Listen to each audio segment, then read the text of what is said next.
Hello there, students.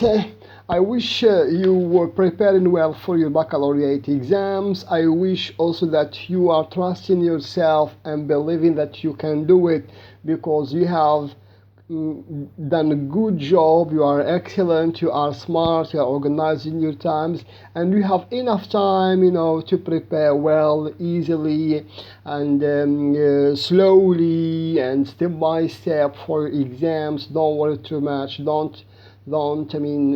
Uh, Try to be afraid because fear brings no victories. You are heroes and you will start. So in today's video, in fact, I'm going to talk to you about some problems of both youth and women, and these are the two unit 3 and unit 4 according to your book Gateway. Okay, and from here I'm saying hello to Mr. Hasim. And in general, youth and women and citizens in general all over the world are facing different problems. Number one, the problem of poverty. So all over the world, in our country, in remote areas, in villages, in cities, women are suffering for poverty. They don't have good conditions of life. They have no food, they have no housing, they have no salaries, nobody to help them. They are starving, they are hungry, they are thirsty, don't have basic needs of life. So this is poverty. Okay, number two, women and youth are suffering from joblessness. Sometimes a big number of women and youth have diplomas, have degrees. Some do not, but they are jobless, they are unemployed, they don't have jobs, they don't have employment, they have no salaries or income that could help them to afford the needs of life and to live the life that they deserve and that guarantees decent and respectful conditions of life for them. Number three, women and young people in many parts of the world are homeless.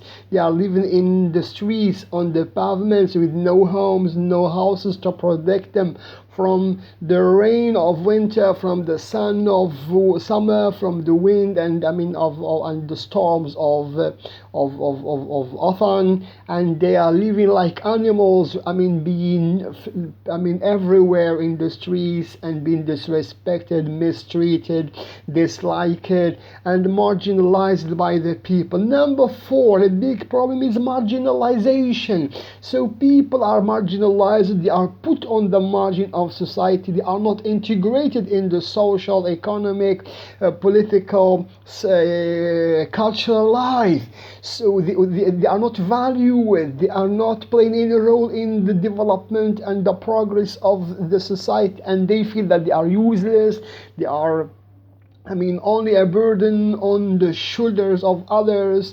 And when you are marginalized, you are poor, you are homeless, you are jobless, then these affect you psychologically. And you have another problem, which is illiteracy, a big problem that destroys the minds and the hearts and the souls of societies and prevents people from showing their skills, showing their talents, from participating in achieving sustainable development, in improving themselves and improving their social environment. And illiteracy makes people do not understand how to live, how to organize their life. They don't know how to read and how to write, and they have no diplomas and no degrees. As a result, they live their lives marginalized, poor, homeless, and unrespected by society and by the people.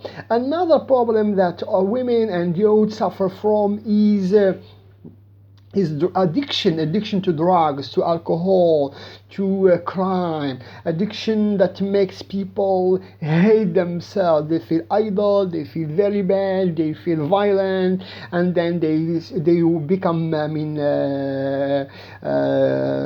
criminals. They become addicted, and they find themselves unwanted, marginalized, and not living the life that they deserve and that the others want them to achieve, and this makes them, drop out of school, become jobless, become criminal, not having family, etc., etc. See, so you see these problems. If you understand them, you can write, about problems of youth, problems of women, and these problems, they are the cause of dropouts of school, they are the cause of immigration, they are causes of brain drain, they are causes of crime, they are causes of divorce.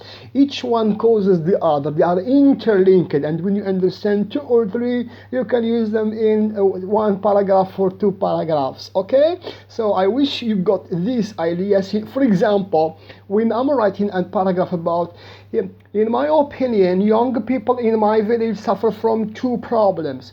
First of all, young people in my region are jobless. They don't have good jobs where they can get some salaries and income to help themselves and their families. Secondly, some youth are victims of illiteracy. They have not studied, they don't know how to write and how to read, and as a result they did not get any diplomas which can help them to get a job and to integrate in society. In brief, finally, to save youth in my village or in my country, we have to give them good jobs and good education. And this is way, you can write a paragraph, topic, sentence, first argument, second argument, third argument, conclusion. Okay, thank you very much. I wish this will be helpful. Next time we'll talk about how can we empower both women and youth. Thank you very much, and please try to share this with your friends. It might help one of the people, somebody somewhere. From here, from Layun, I'm saying happy Ramadan and happy Eid, and God bless you. Rashid Khoya, all the time expressing his loves for you. So if you love him, share with the world. Bye bye.